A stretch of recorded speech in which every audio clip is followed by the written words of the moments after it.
South Africa and France have signed an agreement to beef up Special Investigating Unit cyber forensic probes. The cooperation comes after it was discovered that the SIU lacks capacity when it comes to investigating cybercrime. Under the agreement, French experts will assist South Africa establish an anti-corruption academy in Pretoria. We're now joined by Kganyago, SIU spokesperson, and Dr. Duane, Aslett, a cybercrime expert. A very good afternoon to both our guests. Just from the beginning, I do beg your pardon if Dr. Aslett, you would allow for me to perhaps start this conversation with just getting some reaction from Dr. Kganyago. And Dr. Kganyago, I also beg for your indulgence.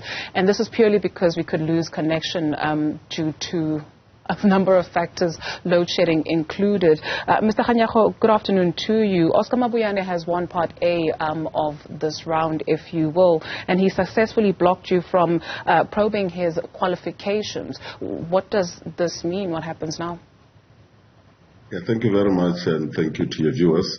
At the moment, we are looking at the judgment as the SIU, and we are studying it. We'll be meeting with our lawyers a little bit later today to make sure that we look at the way forward.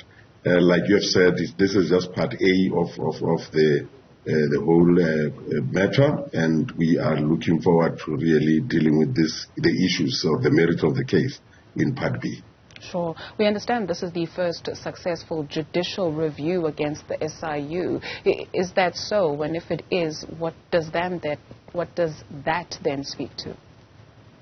Yeah, no, at the moment we cannot call it a review, judicial review. Like I say, this is just an interdict until we deal with the merits in part B of the matter. Therefore, we are not there's nothing that is being reviewed, because review deals with issues when there are findings. In this particular instance, it's just a matter of investigations. Okay. Thank you for the clarity and the indulgence. On to the business of why we invited you today. Let's start with you, Dr. Aslett, in terms of your reaction to South Africa and France getting into this collaboration. Maybe in trying to answer why France, what is it that they have that South Africa can learn from? I think, look, in any of these kind of agreements is great for the country, because it helps with investigations, where they go cross-border, because often what you find with cross-border investigations is there's a lot of red tape, a lot of time consumed into getting to work together, etc. So when you have an agreement like this in place, it helps to speed up the process. And as we know, cybercrime is cross-border.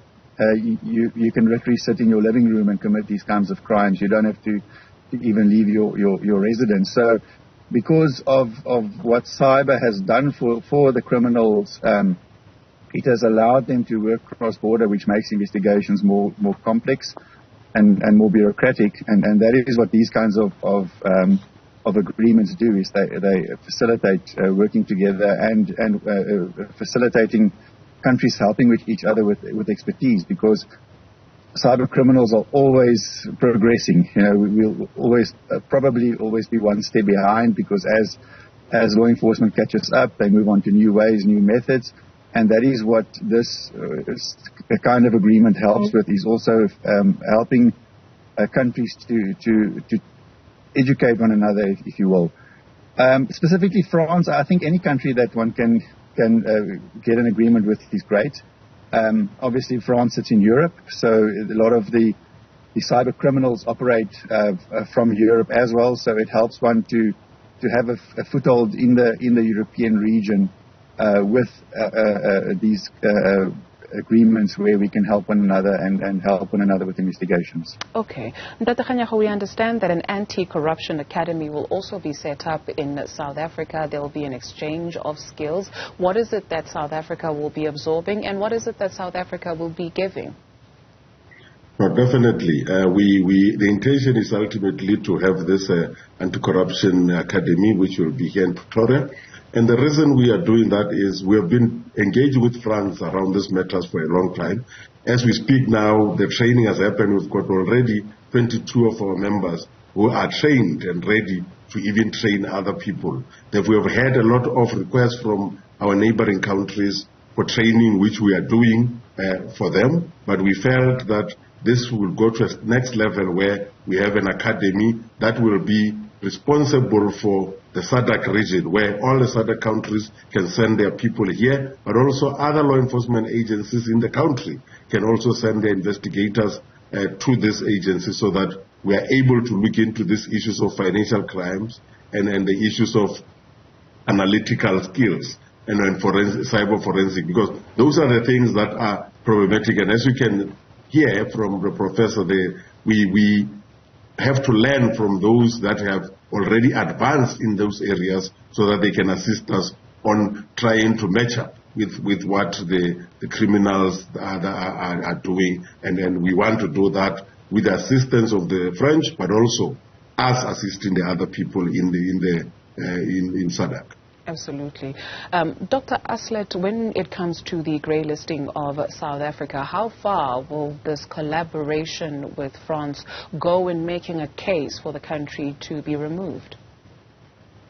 Well, I think it will certainly help, because some of the aspects that we were grey listed for is our delay in, or lack of convictions in terms of specifically money laundering and the use of the financial intelligence that we have at our disposal. Now, of course, a lot of money laundering happens in cyberspace. Just cryptocurrency would be one example. But again, the cyberspace has allowed criminals to launder their money virtually, or using this system, and therefore the investigation of that using cybercrime techniques is extremely important, and will show the fact that we're progressing, we're doing something. And remember, that's what the grey list is. It's a list for countries that are working with the Financial Action Task Force to improve their systems. And this will go away to show that we are doing things to improve our systems and to tackle organized crime, cybercrime, money laundering, all those serious offenses in our country. Sure.